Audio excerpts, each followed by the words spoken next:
আসসালামু আলাইকুম। আপনারা সবাই কেমন আছেন? আশা করি ভালো আছেন। আপনারা বলেন তো আমি এখন কোথায় দাঁড়িয়ে আছি?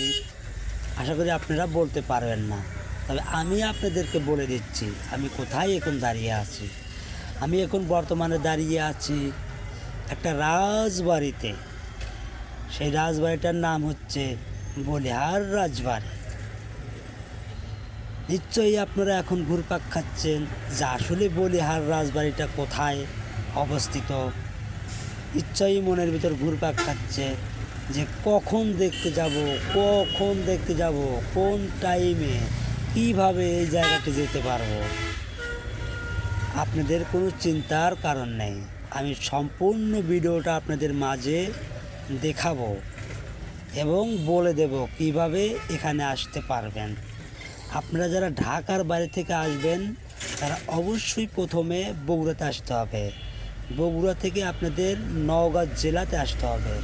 আর এটি হচ্ছে নওগাঁ জেলার সদর থানার বলিহার গ্রামে অবস্থিত। আর এর পুরো ভিডিওটা আপনাদেরকে দেখালাম। আর এটির বিভিন্ন নকশা এবং ডিজাইনগুলো অনেক সুন্দর। অনেক দূর দূরান্তের লোক এখানে আসে ঘুরতে।